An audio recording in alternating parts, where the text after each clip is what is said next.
लोक इंसाफ पार्टी के प्रमुख सिमरजीत सिंह बैंस ने पंजाब विधान सभा वालों केंद्रीय कृषि आदेश के विरुद्ध पास किए बिल नूं उन्हां दी पार्टी द्वारा साइकिल यात्रा के रूप में किए गए अंदोलन का परिणाम दस्सिया। प्रेस कॉन्फ्रेंस में संबोधित करते हुए बैंस ने कहा कि सरकार नूं केंद्र के किसान विरोधी फैसलों खिलाफ बिल लियाउण नूं मजबूर होना पिया। इस दे नाल ही उन्होंने अकालियां ते विधान सभा तो कोरोना के नाम से गैर हाजिर रहने का आरोप लाया, जबकि भाजपा के मौजूद रहे दो विधायकों ने भी आदेश का साथ नहीं दिता। लुधियाना च कांग्रेसी पार्षद के निजी स्कूल तो भाजपा द्वारा बरामद सरकारी राशन को लैके बैंस ने कांग्रेस के केंद्र तो कोरोना काल दौरान जरूरतमंदों लई राशन का गबन करने का भी आरोप लगाया, जबकि एक व्यापारी नेता द्वारा सरकारी अधिकारियों और विधायकों की तनख्वाह घट करने का उन्होंने समर्थन किया। बाइट लुधियाना तो सुरिंदर सोनी की रिपोर्ट।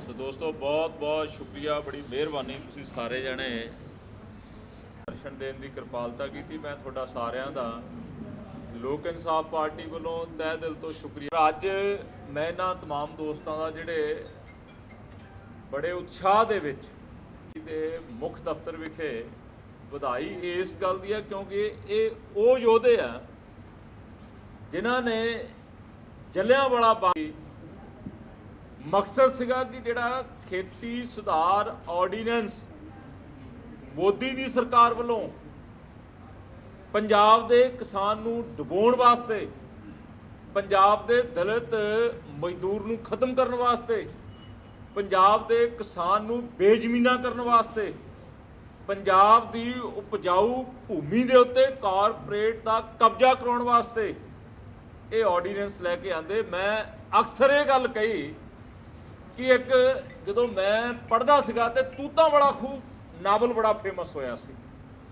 तूतां वाला खूह नावल दी तर्ज दे उत्ते जिवें वो शाहूकार उस नावल दे विच एक किसान दी जमीन हड़पण वास्ते की कुछ करदा, ये खेती सुधार ऑर्डीनेंस तूतां वाले खूह तो एक प्रेरणा ते सिक्ख्या लैके एक सीक्रेट रस्ता रूट बना के कि पंजाब दी उपजाऊ भूमि दे उत्ते कारपोरेट नूं काबज किवें कराउणा। सो साडे इस लोक इंसाफ पार्टी दे एजीटेशन ने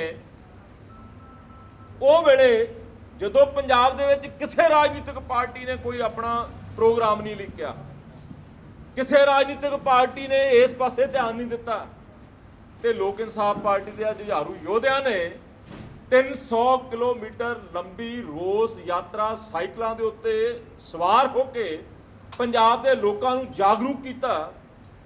5 दिन रात नूं पिंडां दे पिंड साडे टेंटां दे विच आउंदे, दिन दे विच पिंड शहर कस्बिਆਂ ਦੇ ਵਿੱਚੋਂ ਦੀ ਹੁੰਦੇ ਹੋਏ किसान आड़तिया पल्लेदार छोटा ट्रांसपोर्टर दलित खेत मजदूर इन्हां सारिਆਂ ਨੂੰ जागरूक करके पंजाब के अंदर एक ऐसा जागरूकता का माहौल पैदा किया। किसान जथेबंदियां सड़कों पर आईयां, मजदूर जथेबंदियां सड़कों पर आईयां, व्यापारी वर्ग सड़कों पर आया, क्योंकि जे खेतीबाड़ी प्रधान सूबा इत्थे दा व्यापार तां चलना जे किसान की जेब दे विच कैश या पैसे आ। जे किसान की जेब च दोस्तों कैश पैसे आ, फिर साइकिल स्कूटर मोटरसाइकिल कारां सोना कपड़ा बजाजी ये व्यापार तां ही चलना, क्योंकि 80% निर्भरता खेतीबाड़ी के उत्ते है। जे किसी गड्डी की हब टुट जाए, वह धुरा टुट जाए, तो की वो गड्डी चल सकती है? सो साडा धुरा खेतीबाड़ी है। जे खेतीबाड़ी किसान खुशहाल आ तो फिर साडी गड्डी जिहड़ी आ वो दौड़दी है। सो अज मैनूं इस गल की अत्यंत प्रसन्नता कि लोक इंसाफ पार्टी के विढे संघर्ष नूं बहुत वड्डी पद्धर ते जागरूकता के माहौल दे विच एक सफलता प्राप्त हुई है। वो सफलता जिहड़ी कल विधान सभा दे विच सरकार नूं मजबूर कीता पंजाब दे लोकां ने, लोक इंसाफ पार्टी की जागरूकता मुहिम तो बाद सरकार नूं प्रस्ताव लियाउणा पिया विधान सभा दे अंदर। खेतीबाड़ी जिहड़े सुधार ऑर्डीनेंस तीनों हैगे आ उन्होंने बहुत संमति के नाल रद्द करके ਲੋਕ ਸਭਾ ਤੇ ਰਾਜ ਸਭਾ ਨੂੰ ਭੇਜਣ ਦਾ ਉਪਰਾਲਾ ਕੱਲ੍ਹ ਜਿਹੜਾ ਗਵਰਨਮੈਂਟ ਨੇ ਕੀਤਾ, ਇੱਕ ਤਾਂ ਅਸੀਂ ਸਰਕਾਰ ਪੰਜਾਬ ਦਾ ਇਸ ਗੱਲੋਂ ਧੰਨਵਾਦ ਵੀ ਕਰਦੇ ਹਾਂ ਕਿ ਚੀਕਾਂ ਮਾਰਨ ਤੋਂ ਬਾਅਦ, ਰੌਲਾ ਪਾਉਣ ਤੋਂ ਬਾਅਦ ਬੱਚੇ ਨੂੰ ਭੁੱਖ ਲੱਗੀ ਹੋਵੇ, ਕਈ ਵਾਰੀ ਮਾਂ ਨੂੰ ਵੀ ਯਾਦ ਨਹੀਂ ਆਉਂਦਾ ਵੀ ਬੱਚੇ ਨੂੰ ਭੁੱਖ ਆ, ਜਿੰਨੀ ਦੇਰ ਤੱਕ ਬੱਚਾ ਉੱਚੀ ਆਵਾਜ਼ 'ਚ ਮਾਂ ਨੂੰ ਚੀਕ ਮਾਰ ਕੇ ਪੁਕਾਰਦਾ ਨਹੀਂ ਤੇ ਮਾਂ ਵੀ ਆਪਣੇ ਕੰਮਾਂ 'ਚ ਬਿਜ਼ੀ ਰਹਿੰਦੀ ਹੈ। ਤੋ ਲੋਕ ਇਨਸਾਫ ਪਾਰਟੀ ਨੇ ਚੀਕ ਚਹਾੜਾ ਪਾਇਆ, ਐਜੀਟੇਸ਼ਨ ਕੀਤਾ, ਲੋਕਾਂ ਨੂੰ ਲਾਮਬੰਦ ਕਰਕੇ ਜਾਗਰੂਕ ਕਰਦੇ ਹੋਏ ਪ੍ਰੈਸ਼ਰ ਬਿਲਡ ਕੀਤਾ ਤੇ ਸਰਕਾਰ ਨੂੰ ਇਹ ਪ੍ਰਸਤਾਵ ਲਿਆਉਣਾ ਪਿਆ। ਸੋ ਕੱਲ੍ਹ ਦੀ ਵੱਡੀ ਸਫਲਤਾ ਹੈ ਕਿ ਪ੍ਰਸਤਾਵ ਲੋਕ ਸਭਾ ਦੇ ਵਿੱਚ ਬਹੁਤ ਸੰਮਤੀ ਦੇ ਨਾਲ ਪਾਸ ਹੋ ਗਿਆ।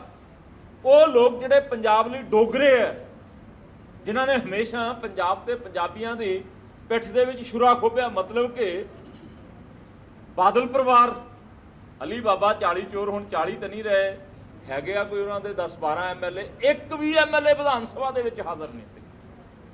ਉਹ ਇਸ ਗੱਲ ਦਾ ਸੰਕੇਤ ਆ, ਉਹ ਇਸ ਗੱਲ ਦਾ ਸੰਕੇਤ ਆ ਕਿ ਸੁਖਬੀਰ ਬਾਦਲ ਘਬਰਾਏ ਹੋਏ ਆ, ਬਾਦਲ ਪਰਿਵਾਰ ਡਰਿਆ ਹੋਇਆ ਕਿ ਅਸੀਂ ਕਿਹੜਾ ਮੂੰਹ ਲੈ ਕੇ ਲੋਕਾਂ ਦੇ ਵਿੱਚ ਜਾਵਾਂਗੇ। ਉਹਨਾਂ ਨੇ ਤਾਂ ਆਪਣੇ ਵੱਲੋਂ ਕੱਲ੍ਹ ਇੱਕ ਚਿੱਠੀ ਸਰਦਾਰ ਸੁਖਬੀਰ ਸਿੰਘ ਬਾਦਲ ਅਖਬਾਰਾਂ ਦੇ ਵਿੱਚ ਆਪਣਾ ਚਿਹਰਾ ਮੋਹਰਾ ਬਚਾਉਣ ਵਾਸਤੇ, ਆਪਣੇ ਪਿੰਡੇ ਨੂੰ ਸੇਕ ਤੋਂ ਬਚਾਉਣ ਵਾਸਤੇ ਇੱਕ ਚਿੱਠੀ ਪੜ੍ਹਦੇ ਪ੍ਰੈਸ ਕਾਨਫਰੰਸ ਦੇ ਜ਼ਰੀਏ ਕਹਿੰਦੇ ਜੀ ਕੇਂਦਰ ਨੇ ਸਾਨੂੰ ਇੰਸ਼ੋਰ ਕਰਤਾ ਕਿ ਇਹ ਖੇਤੀਬਾੜੀ ਸੁਧਾਰ ਲਾਗੂ ਹੋਣ ਤੋਂ ਬਾਅਦ ਐਮਐਸਪੀ ਬਰਕਰਾਰ ਰਹੇਗੀ। ਮੇਰੀ ਤੁਹਾਡੇ ਜ਼ਰੀਏ ਸਤਿਕਾਰਯੋਗ ਸਰਦਾਰ ਸੁਖਬੀਰ ਸਿੰਘ ਬਾਦਲ ਨੂੰ ਇਹ ਸਵਾਲ ਤੇ ਪ੍ਰਸ਼ਨ ਆ ਕਿ ਅਸੀਂ ਤੁਹਾਡੀ ਗੱਲ ਦੇ ਉੱਤੇ ਯਕੀਨ ਕਰ ਲੈਂਦੇ ਆ ਕਿ ਐਮਐਸਪੀ ਨਹੀਂ ਟੁੱਟੂਗੀ। ਐਮਐਸਪੀ ਸਰਦਾਰ ਸੁਖਬੀਰ ਸਿੰਘ ਬਾਦਲ ਜੀ, ਮੱਕੀ ਦੇ ਉੱਤੇ ਵੀ 1850 ਰੁਪਏ ਪ੍ਰਤੀ ਕੁਇੰਟਲ ਐਮਐਸਪੀ ਆ ਤੇ ਮੱਕੀ ਦੁਆਬੇ ਦੇ ਵਿੱਚ ਚਲੇ ਜਾਓ ਜਿੱਥੇ ਸਭ ਤੋਂ ਵੱਧ ਮੱਕੀ ਦੀ ਪੈਦਾਵਾਰ ਹੁੰਦੀ ਹੈ, ਦੁਆਬੇ ਦੇ ਵਿੱਚ ਮੱਕੀ 650 ਰੁਪਏ ਪ੍ਰਤੀ ਕੁਇੰਟਲ, ਮਤਲਬ ਕਿ 1200 ਰੁਪਏ ਦੀ ਕੁੰਡੀ ਲੱਗੀ ਪੰਜਾਬ ਦੇ ਕਿਸਾਨ ਨੂੰ। ਕਿੱਥੇ ਆ ਤੁਹਾਡੀ ਮੋਦੀ ਦੀ ਸਰਕਾਰ ਜਿਹਦੀ ਐਮਐਸਪੀ ਦੀਆਂ ਤੁਸੀਂ ਗੱਲਾਂ ਕਰਦੇ ਹੋ? ਤੁਸੀਂ ਪੱਤਰਕਾਰਾਂ ਦੇ ਜ਼ਰੀਏ, ਅਖਬਾਰਾਂ ਤੇ ਮੀਡੀਆ ਦੇ ਜ਼ਰੀਏ ਲੋਕਾਂ ਨੂੰ ਤੇ ਪੰਜਾਬ ਦੇ ਦਲਿਤ, ਮਜ਼ਦੂਰ ਤੇ ਕਿਸਾਨ ਨੂੰ ਗੁੰਮਰਾਹ ਕਰਨ ਦਾ ਯਤਨ ਕਰਦੇ ਹੋ। ਐਮਐਸਪੀ ਰਹੂਗੀ ਦੋਸਤੋ। ਜੇ ਕੋਈ ਸਰਕਾਰੀ ਏਜੰਸੀ ਖਰੀਦੀ ਨਾ ਕਰਨਾ ਹੋਵੇ ਫਿਰ ਤਾਂ ਜਿਹੜੇ ਲੋਟੂ ਤੁਰੇ ਫਿਰਦੇ ਉਹ ਆਪਣੀ ਮਰਜ਼ੀ ਦਾ, ਜਿਵੇਂ ਮੱਕੀ ਦਾ ਹਾਲ ਹੋਇਆ, ਜੇ ਖੇਤੀਬਾੜੀ ਸੁਧਾਰ ਆਰਡੀਨੈਂਸ ਕਿਤੇ ਪ੍ਰਸਤਾਵ ਪਾ ਕੇ ਰੱਦ ਨਾ ਕਰਦੇ ਤੇ ਲਾਗੂ ਹੋ ਜਾਂਦਾ ਤੇ ਪੰਜਾਬ ਦੀ ਮੂਲ ਫਸਲ ਕਣਕ ਤੇ ਚਾਵਲ ਦਾ ਵੀ ਇਹੀ ਹਾਲ ਹੋਣਾ ਸੀ। ਕਣਕ ਤੇ ਚਾਵਲ ਅਡਾਨੀ ਵਰਗੇ ਜਿਹੜੇ 2500 ਏਕੜ ਦੇ ਵਿੱਚ, ਡਗਰੂ ਪਿੰਡ ਮੋਗਾ ਤੋਂ ਫਿਰੋਜ਼ਪੁਰ ਜਾਂਦੇ ਆ, 2500 ਏਕੜ ਦੇ ਵਿੱਚ ਉਹਨਾਂ ਨੇ ਮਕੈਨੀਕਲ ਖਰੀਦ ਕੇਂਦਰ ਸਥਾਪਿਤ ਕੀਤਾ ਜਿੱਥੇ ਰੇਲਵੇ ਲਾਈਨ ਅੰਦਰ ਤੱਕ ਜਾਂਦੀ ਹੈ। ਉਹਨਾਂ ਨੇ ਪੰਜਾਬ ਦੇ ਕਿਸਾਨ ਦੀ ਜਿਹੜੀ ਮੂਲ ਫਸਲ ਆ, ਝੋਨਾ, ਚਾਵਲ ਤੇ ਕਣਕ, ਇਹ ਅੱਧੇ ਪੌਣੇ ਭਾਅ ਖਰੀਦ ਕੇ ਮੁੜ ਕੇ 2-2, 3-3 ਸਾਲ ਪੈਸੇ ਨਹੀਂ ਦੇਣੇ। ਪੰਜਾਬ ਦਾ 80% ਕਿਸਾਨ ਆਪਣੀ ਜ਼ਮੀਨ ਬੈਂਕਾਂ ਦੇ ਕੋਲੇ ਗਿਰਵੀ ਰੱਖੀ ਬੈਠਾ। ਜਦੋਂ 2-3 ਸਾਲ ਮੂਲ ਫਸਲ ਦੀ ਰਕਮ ਨਾ ਆਈ ਤੇ ਬੈਂਕਾਂ ਦੀ ਕੁਰਕੀ ਆਉਣੀ ਆ ਤੇ ਕੁਰਕੀਆਂ ਦੇ ਜ਼ਰੀਏ ਫਿਰ ਇਹ ਲੋਕ ਜਿਹੜੇ ਕਾਰਪੋਰੇਟ ਅਡਾਨੀ ਤੇ ਅਮਾਨੀ ਵਰਗੇ ਆ, ਉਹ ਬੈਂਕਾਂ ਵਾਲਿਆਂ ਨਾਲ ਸੰਧੀ ਕਰਕੇ ਇੱਕ ਸੰਗਠਨ ਬਣਾ ਕੇ ਪੰਜਾਬ ਦੇ ਕਿਸਾਨ ਦੀ ਉਪਜਾਊ ਭੂਮੀ ਨੂੰ ਕੌਡੀਆਂ ਦੇ ਭਾਅ ਤੇ ਖਰੀਦਣ ਦਾ ਮਨਸੂਬਾ ਸੀ। ਡੋਗਰੇ ਕੱਲ ਵਿਧਾਨ ਸਭਾ ਦੇ ਵਿੱਚੋਂ ਗੈਰ ਹਾਜ਼ਰ ਰਹੇ, ਬਾਦਲ ਅਕਾਲੀ ਦਲ ਦੇ ਸਾਰੇ ਐਮਐਲਏ, ਤੇ ਮੈਂ ਬੀਜੇਪੀ ਦੇ 2 ਐਮਐਲਏ ਨੂੰ ਆਪਣੀ ਸਪੀਚ ਦੇ ਦੌਰਾਨ ਮੈਂ 12-15 ਮਿੰਟ ਬੋਲਿਆ। ਮੈਂ ਬੇਨਤੀ ਕੀਤੀ ਵੀ ਅੱਜ ਤੁਸੀਂ ਪੰਜਾਬੀ ਹੋਣ ਦਾ ਸਬੂਤ ਦੇ ਦਿਓ ਦੋਸਤੋ। ਤੁਸੀਂ 2 ਐਮਐਲਏ ਹੋ ਬੀਜੇਪੀ ਦੇ ਅੰਦਰ, ਅੱਜ ਤੁਸੀਂ ਸਬੂਤ ਦਿਓ ਕਿ ਮੋਦੀ ਸਾਹਿਬ ਅਸੀਂ ਤੇਰੀ ਪਾਰਟੀ ਦੇ ਵਿਧਾਇਕ ਜ਼ਰੂਰ ਹਾਂ ਪਰ ਅਸੀਂ ਪੰਜਾਬੀ ਹਾਂ। ਅਸੀਂ ਇਹ ਜਿਹੜਾ ਪ੍ਰਸਤਾਵ ਮੁੱਖ ਮੰਤਰੀ ਲੈ ਕੇ ਆਏ ਆ ਖੇਤੀਬਾੜੀ ਸੁਧਾਰ ਆਰਡੀਨੈਂਸਾਂ ਨੂੰ ਰੱਦ ਕਰਨ ਵਾਸਤੇ, ਅਸੀਂ ਇਸ ਪ੍ਰਸਤਾਵ ਦੇ ਹੱਕ ਦੇ ਵਿੱਚ ਹਾਂ। ਮਤਲਬ ਕਿ ਬਹੁਤ ਸੰਮਤੀ ਦੀ ਜਗ੍ਹਾ ਤੇ ਸਰਬਸੰਮਤੀ ਸ਼ਬਦ ਲਿਖਿਆ ਜਾਂਦਾ। ਪਰ ਅਫਸੋਸ ਆ ਕਿ ਉਹਨਾਂ ਦੋਨੋਂ ਭਰਾਵਾਂ ਨੇ, ਉਹਨਾਂ ਦੋਨੋਂ ਬੀਜੇਪੀ ਦੇ ਸਤਿਕਾਰਯੋਗ ਐਮਐਲਏ ਸਵਾਨਾ ਨੇ ਸਾਡੀ ਗੱਲ ਮੰਨੀ ਨਹੀਂ। ਮੇਰੀ ਗੱਲ ਤੋਂ ਬਾਅਦ ਸਤਿਕਾਰਯੋਗ ਮੁੱਖ ਮੰਤਰੀ ਸਾਹਿਬ ਨੇ ਵੀ ਮੇਰਾ ਨਾਮ ਲੈ ਕੇ ਉਹਨਾਂ ਨੂੰ ਅਪੀਲ ਕੀਤੀ ਵੀ ਬੈਂਸ ਕਹਿ ਕੇ ਗਿਆ, ਮੈਂ ਵੀ ਤੁਹਾਨੂੰ ਅਪੀਲ ਕਰਦਾ ਵੀ ਤੁਸੀਂ ਵੀ ਅੱਜ ਪੰਜਾਬੀ ਹੋਣ ਦਾ ਮਾਣ ਦਿਖਾ ਦਿਓ, ਤੁਸੀਂ ਵੀ ਅੱਜ ਸਰਬਸੰਮਤੀ ਦੇ ਵਿੱਚ ਸ਼ਾਮਲ ਹੋ ਜਾਓ, ਕਿਉਂਕਿ ਬਾਕੀ ਸਾਰੇ ਐਮਐਲਏ ਇੱਕ ਪਾਸੇ ਆ, ਤੁਸੀਂ ਸਿਰਫ 2 ਡੋਗਰੇ ਤਾਂ ਛੁੱਟੀ ਕਰ ਗਏ। ਉਹ ਤਾਂ ਕਰੋਨਾ ਦੀ ਆੜ ਦੇ ਵਿੱਚ ਵਿਧਾਨ ਸਭਾ 'ਚ ਬਾਦਲ ਦਲੀਏ ਤਾਂ ਪਹੁੰਚੇ ਹੀ ਨਹੀਂ ਗਏ।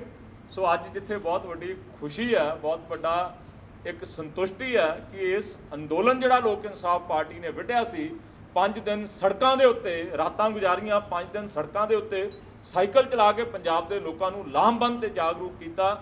ਉਸ ਅੰਦੋਲਨ ਨੂੰ ਸਫਲਤਾ ਮਿਲੀ ਆ। ਲੋਕ ਇਨਸਾਫ ਪਾਰਟੀ ਜਿੰਦਾਬਾਦ। ਇਹ ਸਾਰੇ ਦੋਸਤ ਜਿਨ੍ਹਾਂ ਨੇ 300 ਕਿਲੋਮੀਟਰ ਲੰਬੀ ਯਾਤਰਾ ਕੀਤੀ ਹੈ, ਬਹੁਤ ਸਾਰੇ ਕਿਸਾਨ, ਬਹੁਤ ਸਾਰੇ ਆੜਤੀ ਦੋਸਤ ਔਰ ਬਹੁਤ ਸਾਰੇ ਪੱਲੇਦਾਰ ਮਜ਼ਦੂਰ ਸਾਥੀ ਆਏ ਆ ਲੋਕ ਇਨਸਾਫ ਪਾਰਟੀ ਦੇ ਦੋਸਤਾਂ ਨੂੰ ਸਨਮਾਨਿਤ ਕਰਨ ਵਾਸਤੇ। ਔਰ ਮੈਂ ਇਹਨਾਂ ਸਾਰੇ ਦੋਸਤਾਂ ਦਾ ਦਿਲ ਦੀਆਂ ਗਹਿਰਾਈਆਂ 'ਚੋਂ ਦੋਨੋਂ ਹੱਥ ਜੋੜ ਕੇ ਬਹੁਤ ਬਹੁਤ ਸ਼ੁਕਰੀਆ ਅਦਾ ਕਰਦਾ। ਲੋਕ ਇਨਸਾਫ ਪਾਰਟੀ ਜੋ ਕਹਿੰਦੀ ਹੈ ਉਹਦੇ ਤੇ ਅਮਲ ਕਰਦੀ ਹੈ, ਜੋ ਕਹਿੰਦੀ ਹੈ ਉਹਦੇ ਤੇ ਪਹਿਰਾ ਦਿੰਦੀ ਹੈ। ਸਿਰਫ ਸਟੇਟਮੈਂਟ, ਅਖਬਾਰੀ ਬਿਆਨ ਜਾਂ ਫੇਸਬੁੱਕ ਦੇ ਉੱਤੇ ਲਾਈਵ ਹੋ ਕੇ ਨਹੀਂ, ਜ਼ਮੀਨੀ ਹਕੀਕਤ ਦੇ ਉੱਤੇ। ਜੇ ਅੱਜ ਪੰਜਾਬ ਦੇ ਅੰਦਰ ਕੋਈ ਲੁੱਟ ਮਾਫੀਏ ਨੂੰ, ਕੋਈ ਕਰਪਸ਼ਨ ਨੂੰ ਨਕੇਲ ਪਾ ਰਿਹਾ ਤੇ ਦੋਸਤੋ ਲੋਕ ਇਨਸਾਫ ਪਾਰਟੀ ਆ। ਚਾਹੇ ਕੱਲ ਧਰਮਸੋਤ ਸਾਹਿਬ, ਸਰਦਾਰ ਸਾਧੂ ਸਿੰਘ ਧਰਮਸੋਤ ਜਿਹੜੇ ਵਜ਼ੀਰ ਹੈਗੇ ਆ, ਜਿਨ੍ਹਾਂ ਨੇ ਸੈਂਕੜੇ ਕਰੋੜ ਰੁਪਈਆ ਦਲਿਤ ਵਿਦਿਆਰਥੀਆਂ ਦੇ ਭਵਿੱਖ ਨੂੰ ਰੁਸ਼ਨਾਉਣ ਵਾਸਤੇ ਕੇਂਦਰ ਸਰਕਾਰ ਦਾ ਪੋਸਟ ਮੈਟ੍ਰਿਕ ਸਕਾਲਰਸ਼ਿਪ ਸਕੀਮ ਦਾ ਸੈਂਕੜੇ ਕਰੋੜ ਰੁਪਈਆ ਹੜੱਪਿਆ, ਵਿਧਾਨ ਸਭਾ ਦੇ ਅੰਦਰ ਕੌਣ ਬੋਲਿਆ? ਕਿਹਨੇ ਧਰਨਾ ਦਿੱਤਾ?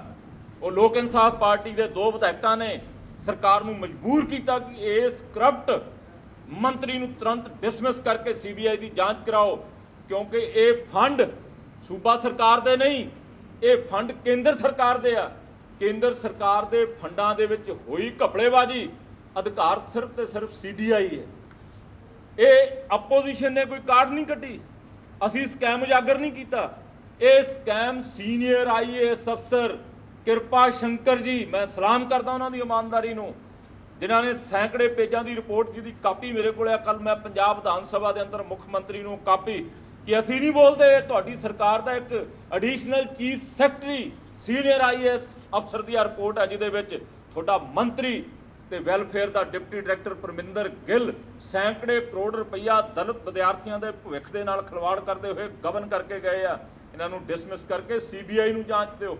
ਸੋ ਅਸੀਂ ਉਹਦੇ ਉੱਤੇ ਅੱਜ 2:30 ਵਜੇ ਜਲੰਧਰ ਦੇ ਵਿੱਚ ਇੱਕ ਵੱਡੀ ਪ੍ਰੈਸ ਕਾਨਫਰੰਸ ਕਰਕੇ ਅਗਲੀ ਰਣਨੀਤੀ ਸਾਧੂ ਸਿੰਘ ਧਰਮਸੋਤ ਨੂੰ ਡਿਸਮਿਸ ਤੇ ਇਸ ਬਹੁਤ ਕਰੋੜੀ ਘਪਲੇ ਦੀ CBI ਤੋਂ ਜਾਂਚ, ਤਾਂ ਜੋ ਭਵਿੱਖ ਦੇ ਵਿੱਚ ਦਲਿਤ ਵਿਦਿਆਰਥੀਆਂ ਦੇ ਫਿਊਚਰ ਦੇ ਨਾਲ, ਉਹਨਾਂ ਦੇ ਭਵਿੱਖ ਦੇ ਨਾਲ ਕੋਈ ਬੰਦਾ ਖਿਲਵਾੜ ਕਰਨ ਦਾ ਯਤਨ ਨਾ ਕਰ ਸਕੇ।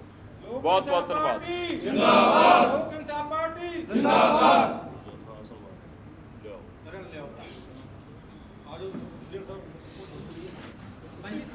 ਹਾਂ ਲਓ ਬੀਤੇ ਦਿਨ ਹੀ ਕੈਪਟਨ ਅਮਰਿੰਦਰ ਸਿੰਘ ਵੱਲੋਂ ਲੁਧਿਆਣਾ ਦੇ ਦੋ ਲੜਕੀਆਂ ਨੂੰ ਕਿਹਾ ਗਿਆ ਸੀ ਮਾਸਕ ਦੀ ਪਾਲਣਾ ਕਰਨ ਦਾ ਆਪਣਾ ਫੈਸਲਾ ਸੀਗਾ ਤੇ ਕੁਲਬੀਰ ਸਿੰਘ ਜੀਰਾ ਦੀ ਰਿਪੋਰਟ ਪੋਜ਼ਿਟਿਵ ਆਈ, ਉਹਨਾਂ ਕੈਪਟਨ ਅਮਰਿੰਦਰ ਸਿੰਘ ਨਾਲ ਮਿਲੇ ਵੀ ਸੀਗੇ। ਕਿਸ ਤਰ੍ਹਾਂ ਦੇ ਸੁਣੋ ਗੱਲ, ਮਾਸਕ ਦਾ ਨਾਮ ਲੈ ਕੇ ਤੁਸੀਂ ਲੋਕਾਂ ਨੂੰ ਚੁੱਪ ਕਰਾਉਣ ਦਾ ਯਤਨ ਕਰੋ, ਤੁਸੀਂ ਆਪਣੀਆਂ ਨਾਕਾਮੀਆਂ ਨੂੰ ਛੁਪਾਉਣ ਦਾ ਯਤਨ ਕਰੋ।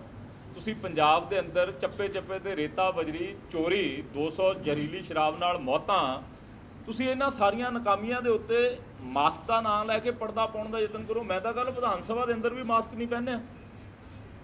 ਮੈਂ ਆਪਣੀ ਰਿਪੋਰਟ ਦਿੱਲੀ ਦੀ ਇੱਕ ਅਮਰੀਕਨ ਲੈਬ ਤੋਂ ਕਰਾਈ, ਦੂਸਰੀ ਮੈਂ Indian medical research council ICMR Indian council of medical research ਜਿਹੜੀ ਹੈਗੀ ਆ ਸੰਸਥਾ, ਮੈਂ ਉਹਦੇ ਕੋਲੋਂ ਕਰਾਈ, ਮੈਂ ਨੈਗੇਟਿਵ ਆ। ਸੋ ਤੁਸੀਂ ਚੰਗੇ ਡਾਕਟਰਾਂ ਦਾ ਪੱਖ ਸੁਣ ਸਕਦੇ ਹੋ। ਉਹ ਦੱਸਦੇ ਆ ਵੀ ਜਿਹੜਾ ਤੁਹਾਡਾ ਮਾਸਕ ਹੈ, ਦੀਆਂ ਨਾਲੋਂ ਵੱਧ ਬਿਮਾਰੀਆਂ ਦੇ ਮਾਸਕ ਹੀ ਤੁਹਾਨੂੰ ਦੇਈ ਜਾਂਦਾ।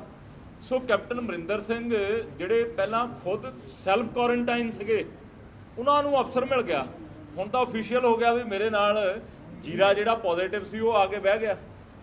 ਮੁੱਖ ਮੰਤਰੀ ਕੈਪਟਨ ਅਮਰਿੰਦਰ ਸਿੰਘ ਮੈਨੂੰ ਪਿਛਲੇ ਸਮੇਂ ਦੌਰਾਨ ਸੈਲਫ ਕੁਆਰੰਟਾਈਨ ਕਿੰਨੇ ਦਿਨ ਹਾਹਾਕਾਰ ਤੋਂ ਬਾਅਦ, ਜਦੋਂ 200 ਤੋਂ ਵੱਧ ਬੰਦਾ ਜ਼ਹਿਰੀਲੀ ਸ਼ਰਾਬ ਦੇ ਨਾਲ ਮਾਝੇ ਦੀ ਧਰਤੀ ਤੇ ਮਰ ਗਿਆ, ਸਾਰੀਆਂ ਪਾਰਟੀਆਂ ਨੇ ਹਾਈ ਕਲੱਪ ਕੀਤਾ, ਰੌਲਾ ਪਾਇਆ, ਲੋਕਾਂ ਨੇ ਹਾਹਾਕਾਰ ਮਚਾਈ। Captain Amarinder Singh self quarantine ਤੋਂ ਬਾਹਰ ਪਹਿਲੀ ਵਾਰੀ ਨਿਕਲੇ 5 ਮਹੀਨਿਆਂ ਦੇ ਵਿੱਚ। ਉਹ ਪਹਿਲੀ ਵਾਰੀ ਮਾਝੇ 'ਚ ਗਏ, ਉਹ ਵੀ ਲੋਕਾਂ ਦੇ ਰੋਸ ਨੂੰ ਦੇਖਦੇ ਹੋਏ। ਕੈਪਟਨ ਅਮਰਿੰਦਰ ਸਿੰਘ ਕੱਲਾ ਮਾਸਕ ਦਾ ਨਾਮ ਲੈਂਦੇ ਆ।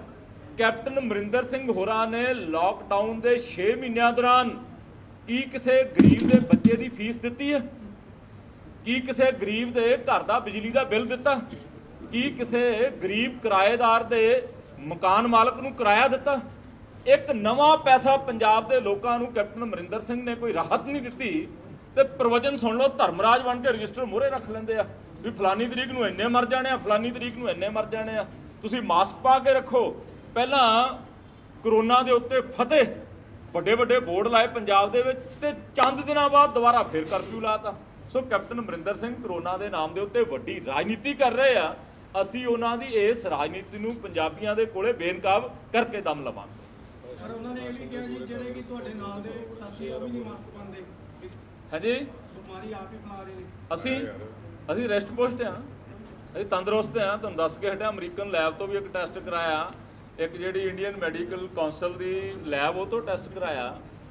ਸੋ ਇਹ ਕਰੋਨਾ ਜਿਹੜਾ ਠੀਕ ਹੈ, ਇੱਕ ਵਾਇਰਲ ਆ ਬਿਮਾਰੀ ਹੈਗੀ ਆ, ਪਰ ਐਡਾ ਭੂਤ ਨਹੀਂ ਹੈਗਾ ਜਿੱਡਾ ਭੂਤ ਪੂਰੀ ਦੁਨੀਆ ਦੇ ਵਿੱਚ ਜਿਹੜੇ ਰੂਲਿੰਗ ਦੇ ਵਿੱਚ ਬੈਠੇ ਰਾਜਨੀਤਿਕ ਲੋਕ ਆ, ਜਿਹੜੇ ਮੁੱਖ ਮੰਤਰੀ, ਪ੍ਰਧਾਨ ਮੰਤਰੀ ਤੇ ਰਾਸ਼ਟਰਪਤੀ, ਉਹ ਚਾਹੁੰਦੇ ਕੀ ਆ? ਇਹ ਇਕੱਲਾ ਸਾਡੇ ਪੰਜਾਬ, ਸਾਡੇ ਦੇਸ਼ ਨਹੀਂ, ਇਹ ਪੂਰੀ ਦੁਨੀਆ ਦੇ ਵਿੱਚ ਜਿਹੜੇ ਮੁੱਖ ਮੰਤਰੀ, ਪ੍ਰਧਾਨ ਮੰਤਰੀ ਤੇ ਰਾਸ਼ਟਰਪਤੀ ਆ, ਉਹ ਕਰੋਨਾ ਦੀ ਬਿਮਾਰੀ ਦੇ ਵਿੱਚੋਂ ਇੱਕ ਸਰਕਾਰ ਹੋਰ ਕਿਵੇਂ ਲੈ ਕੇ ਆਉਣੀ ਆ? ਡੰਡੇ ਦੇ ਨਾਲ ਲੋਕਾਂ ਨੂੰ, ਜਿਵੇਂ ਮਦਾਰੀ ਕਹਿੰਦਾ ਚੱਲ ਜਮੂਰੇ ਅੰਦਰ, ਡੰਡੇ ਦੇ ਨਾਲ ਲੋਕਾਂ ਨੂੰ ਲਾਕਡਾਊਨ, ਕਦੇ ਟਾਂਕ ਜਿਸ ਆਜ਼ਾਦ ਦੁਕਾਨਾਂ ਖੁੱਲਣਗੀਆਂ ਕੱਲ੍ਹ ਨੂੰ ਆ 5 ਦਿਨ ਦਾ ਹਫ਼ਤਾ, 5 ਦਿਨ ਦੇ ਵਿੱਚ ਜਿਹੜਾ ਜਿਸ ਵਾਲਾ ਉਹਨੂੰ 2 ਦਿਨ ਦੁਕਾਨ ਮਿਲੀ। ਉਹ ਵਪਾਰੀ ਦੋਸਤੋ ਜਾਊਗਾ ਕਿੱਥੇ? ਉਹ ਆਪਣੇ EMPLOYEE ਜਿਹੜੇ ਮੁਲਾਜ਼ਮ ਰੱਖੇ ਉਹਨਾਂ ਨੂੰ ਕਿਵੇਂ ਤਨਖਾਹਾਂ ਦੇਊਗਾ? ਉਹ ਕਿਵੇਂ ਬਿਜਲੀ ਦਾ ਬਿੱਲ ਭਰੂਗਾ? ਉਹ ਕਿਵੇਂ ਆਪਣੀ ਦੁਕਾਨ ਦਾ ਕਿਰਾਇਆ ਦੇਊਗਾ? ਕਦੇ ਕੈਪਟਨ ਅਮਰਿੰਦਰ ਸਿੰਘ ਹੋਰਾਂ ਨੇ ਇਸ ਗੱਲ ਦੇ ਉੱਤੇ ਧਿਆਨ ਦਿੱਤਾ ਕਿ ਅਸੀਂ ਜਿਹੜੇ ਮਾਤੜ ਲੋਕ ਆ ਉਹਨਾਂ ਦੇ ਸਕੂਲਾਂ ਦੇ ਜਿਹੜੇ ਬੱਚੇ ਜਾਂਦੇ ਉਹਨਾਂ ਦੀਆਂ ਫੀਸਾਂ ਦਾ ਇੰਤਜ਼ਾਮ ਕਰ ਲਈਏ? ਬਿਜਲੀ ਦਾ ਬਿੱਲ ਨਹੀਂ ਲੋਕ ਦੇ ਸਕੇ, 6-6 ਮਹੀਨੇ ਕੰਮ ਬੰਦ ਪਏ ਨੂੰ ਹੋ ਗਏ, ਅਸੀਂ ਬਿਜਲੀ ਦੇ ਬਿੱਲਾਂ ਦੀ ਰਾਹਤ ਦੇ ਦਈਏ। ਇੱਕ ਨਵੇਂ ਪੈਸੇ ਦੀ ਇਸ ਸਰਕਾਰ ਨੇ ਲੋਕਾਂ ਨੂੰ ਰਾਹਤ ਨਹੀਂ ਦਿੱਤੀ, ਉਲਟਾ ਨਿਤ ਨਵੇਂ ਰੋਜ਼ ਸ਼ਗੂਫੇ ਛੱਡੇ ਜਾ ਰਹੇ ਆ ਸਰਕਾਰ ਦੁਆਰਾ। ਕੱਲ ਰਾਸ਼ਨ ਨੂੰ ਲੈ ਕੇ ਪਰਸੋਂ ਬੀਜੇਪੀ ਨੇ ਕਾਂਗਰਸ ਦੇ ਵਿਧਾਇਕ ਦੇ ਜਿਹੜਾ ਸਕੂਲ ਦੇ ਵਿੱਚ ਕਿਸੇ ਦੇ ਕਾਉਂਸਲਰ ਦੇ ਕਾਫੀ ਰਾਸ਼ਨ ਉੱਥੇ ਪਾਇਆ ਗਿਆ, ਕਹਿੰਦੇ ਵੰਡਿਆ ਨਹੀਂ ਜਾ ਰਿਹਾ ਰਾਸ਼ਨ। ਕੱਲਾ ਲੁਧਿਆਣੇ ਦੇ ਵਿੱਚ ਨਹੀਂ, ਪੂਰੇ ਪੰਜਾਬ ਦੇ ਅੰਦਰ ਕਾਂਗਰਸ ਦੇ ਬਹੁਤ ਸਾਰੇ ਲੀਡਰ ਸਾਹਿਬਾਨ ਜਿਹੜਾ ਗਰੀਬਾਂ ਨੂੰ ਰਾਸ਼ਨ ਕੇਂਦਰ ਸਰਕਾਰ ਨੇ ਮੁਹੱਈਆ ਕਰਾਇਆ, ਇਹਨਾਂ ਦਾ ਧੇਲਾ ਨਹੀਂ ਲੱਗਿਆ, ਇਹ ਉਹਦੇ ਵਿੱਚ ਵੀ ਠੱਗੀ ਮਾਰ ਰਹੇ ਆ। ਹੁਣ ਕਿਸੇ ਕੌਂਸਲਰ, ਕਿਸੇ ਕਾਂਗਰਸ ਦੇ ਸਰਪੰਚ, ਕਿਸੇ ਕਾਂਗਰਸ ਦੇ ਲੀਡਰ ਦੇ ਘਰ ਦੇ ਵਿੱਚ ਜਾਂ ਉਹਦੀ ਦੁਕਾਨ ਦੇ ਵਿੱਚ ਸੈਂਕੜੇ ਬੋਰੀਆਂ, ਤੁਸੀਂ ਸਮਝ ਸਕਦੇ ਹੋ, ਇਹ ਬੋਰੀ ਦਾ ਪਲਟਾ ਕਰਕੇ ਉਹਨੂੰ ਵੇਚ ਰਹੇ ਆ। ਸਰਕਾਰੀ ਬੋਰੀ ਉਤਾਰ ਰਹੇ ਆ, ਸਰਕਾਰੀ ਬੋਰੀ ਉਤਾਰ ਕੇ ਉਹੀ ਰਾਸ਼ਨ ਜਿਹੜਾ ਗਰੀਬ ਨੂੰ ਫ੍ਰੀ ਦੇ ਵਿੱਚ ਦੇਣ ਵਾਸਤੇ ਕੇਂਦਰ ਸਰਕਾਰ ਨੇ ਸਟੇਟ ਦੀਆਂ ਗਵਰਨਮੈਂਟਾਂ ਨੂੰ ਸਹਾਇਤਾ ਭੇਜੀ ਆ, ਉਹ ਵੇਚਿਆ ਜਾ ਰਿਹਾ ਬਾਜ਼ਾਰ ਦੇ ਵਿੱਚ। ਸੋ ਇਹ ਚਿਹਰਾ ਬੇਨਕਾਬ ਹੋਇਆ। ਅਸੀਂ ਇੱਦਾਂ ਦੇ ਲੋਕ ਜਿਹੜੇ ਗਰੀਬ ਦਾ ਹਕੂਕ ਖਾਣ ਵਾਸਤੇ ਤੁਰੇ ਆ, ਉਹਨਾਂ ਨੂੰ ਚੇਤਾਵਨੀ ਦਿੰਦੇ ਆ ਤੇ ਸਰਕਾਰ ਨੂੰ ਤੇ ਪ੍ਰਸ਼ਾਸਨ ਨੂੰ ਅਪੀਲ ਕਰਦੇ ਆ ਵੀ ਇਹਨਾਂ ਦੇ ਉੱਤੇ ਤੁਰੰਤ ਮੁਕੱਦਮਾ ਦਰਜ ਕਰਾਇਆ ਜਾਵੇ। ਮੈਂ ਤਾਂ ਇੱਕ ਸਵਾਲ ਹੋ ਰਿਹਾ ਹੈ, ਇੱਕ ਨਾ ਵੀਡੀਓ ਵਾਇਰਲ ਹੋ ਰਹੀ ਹੈ ਕਾਂਗਰਸ ਦੇ ਨਾਲ ਹੀ ਸੰਬੰਧਿਤ ਵਰਕਰਾਂ ਦਾ, ਉਹ ਕਹਿੰਦਾ ਜਿੰਨੇ ਵਿਧਾਇਕ ਨੇ, ਅਫਸਰ ਨੇ, ਉਹਨਾਂ ਦੀਆਂ ਤਨਖਾਹਾਂ ਦੇ ਵਿੱਚ ਕਟੌਤੀ ਹੋਣੀ ਚਾਹੀਦੀ ਹੈ, ਸਾਡੀਆਂ ਦੁਕਾਨਾਂ ਬੰਦ ਨੇ ਜਾਂ ਲੋਕ ਪਰੇਸ਼ਾਨ ਨੇ। ਮੈਂ ਸਹਿਮਤ ਹਾਂ। ਮੈਂ ਤਾਂ ਕਹਿਣਾ ਕਿ ਕਰੋਨਾ ਲਾਕਡਾਊਨ ਜਿੰਨੇ ਮਹੀਨੇ ਚੱਲਣਾ, ਕੈਪਟਨ ਅਮਰਿੰਦਰ ਸਿੰਘ ਆਪਣੇ ਤੋਂ ਸਟਾਰਟ ਕਰਕੇ ਸਾਰੇ MLA, ਜਿੰਨੇ ਬੋਰਡ ਦੁਆਰਾ ਚੁਣੇ ਹੋਏ ਨੁਮਾਇੰਦੇ ਹੈਗੇ ਆ, ਉਹਨਾਂ ਦੀ ਸੰਕੇਤ ਮਾਤਰ 1 ਰੁਪਿਆ ਤਨਖਾਹ, ਤੇ ਜਿੰਨੇ ਅਫਸਰ ਸਾਹਿਬਾਨ ਆ ਜਿਨ੍ਹਾਂ ਦੀ ਤਨਖਾਹ 40,000 ਤੋਂ ਉੱਤੇ ਆ, ਉਹਨਾਂ ਦੀ ਤਨਖਾਹ ਦੇ ਵਿੱਚ ਅੱਧੀ ਕਟੌਤੀ, ਮਤਲਬ ਕਿ ਜੇ 50,000 ਕੋਈ ਲੈਂਦਾ ਉਹਨੂੰ 45,000 ਦੇ ਦਿਓ, 40,000 ਵਾਲੇ ਨੂੰ ਛੇੜੋ ਨਾ, ਉਹਨੂੰ ਦਿੰਦੇ ਰਹੋ ਤਨਖਾਹ। ਜਿਹੜੇ 40,000 ਤੋਂ ਉੱਤੇ ਦੇ ਸੈਗਮੈਂਟ ਦੇ ਵਿੱਚ ਸਰਕਾਰੀ ਅਫਸਰ ਤੇ ਮੁਲਾਜ਼ਮ ਆਉਂਦੇ ਆ, ਉਹਨਾਂ ਦੀ 40,000 ਤੋਂ ਉੱਪਰਲੀ ਤਨਖਾਹ ਦੇ ਵਿੱਚ ਅੱਧੀ ਕਟੌਤੀ ਲਾ ਦਿਓ। ਲਓ, ਮੈਂ ਕਹਿੰਦਾ ਕੋਈ ਵਪਾਰੀ, ਕੋਈ ਮਾਤੜ, ਕੋਈ ਗਰੀਬ ਭੁੱਖੇ ਢਿੱਡ ਨਹੀਂ ਸੌਂ ਸਕਦਾ, ਕਿਸੇ ਬੱਚੇ ਨੂੰ ਕੋਈ ਸਕੂਲ ਕਾਲਜ ਦੇ ਵਿੱਚ ਜਲਾਲਤ ਨਹੀਂ ਸਹਿਣੀ ਪੈ ਸਕਦੀ। ਇਹ ਸਾਰੇ ਪ੍ਰਬੰਧ ਹੋ ਸਕਦੇ ਆ, ਪਰ ਕੱਲੇ ਪ੍ਰਵਚਨ ਕਰਕੇ ਨਹੀਂ, ਕੱਲੀਆਂ ਸਟੇਟਮੈਂਟਾਂ ਦੇ ਕੇ ਨਹੀਂ। ਕੈਪਟਨ ਸਾਹਿਬ, ਇਹ ਸ਼ੁਰੂਆਤ ਆਪਣੇ ਤੋਂ ਕਰੋ ਤੁਸੀਂ। ਜੇਕਰ ਤੁਸੀਂ ਮਰਦਾਨਾ ਕਮਜ਼ੋਰੀ ਤੋਂ ਹੋ ਪਰੇਸ਼ਾਨ, ਜਿਵੇਂ ਨਸਾਂ ਦੀ ਕਮਜ਼ੋਰੀ, ਸੈਕਸ ਇੱਛਾ ਦੀ ਕਮੀ, ਬਚਪਨ 'ਚ ਕੀਤੀਆਂ ਗਲਤੀਆਂ, ਧਾਤ, ਸ਼ਿਖਰ ਪਤਨ, ਘੱਟ ਸ਼ੁਕਰਾਣੂ ਜਾਂ ਪਿਸ਼ਾਬ ਨਾਲ ਵਿਰਜ ਆਉਣਾ, ਤਾਂ ਹੁਣ ਘਬਰਾਉਣ ਦੀ ਨਹੀਂ ਲੋੜ। ਤੁਹਾਡੀ ਹਰ ਬਿਮਾਰੀ ਦਾ ਇਲਾਜ ਕਰਨਗੇ ਡਾਕਟਰ ਲਲਿਤ ਵਰਮਾ। ਹੁਣ ਕਦੋਂ ਤੱਕ ਗੁਪਤ ਰੋਗਾਂ ਨੂੰ ਛੁਪਾਉਂਦੇ ਰਹੋਗੇ? ਉਮਰ ਹੋਵੇ 25 ਜਾਂ 80 ਸਾਲ, ਡਰ ਨਾ ਭਟਕੋ, ਅਸੀਂ ਕਰਾਂਗੇ ਸਫਲ ਇਲਾਜ। ਅਨੇਕਾਂ ਡਾਕਟਰ ਹਕੀਮਾਂ ਤੋਂ ਪੁੜੀਆਂ ਖਾ ਕੇ ਤੰਗ ਆ ਚੁੱਕੇ ਮਰੀਜ਼ ਅੱਜ ਹੀ ਆਓ। ਤਾਕਤ, ਜੋਸ਼ ਅਤੇ ਜਵਾਨੀ ਲਈ ਆਖਰੀ ਉਮੀਦ। ਵਰਮਾ ਆਯੁਰਵੈਦਿਕ ਦਵਾਖਾਨਾ, ਨਾਈਆਂਵਾਲਾ ਚੌਂਕ, ਫਗਵਾੜਾ। ਹੁਣੇ ਫੋਨ ਕਰੋ 9814 66471, 9815 66471।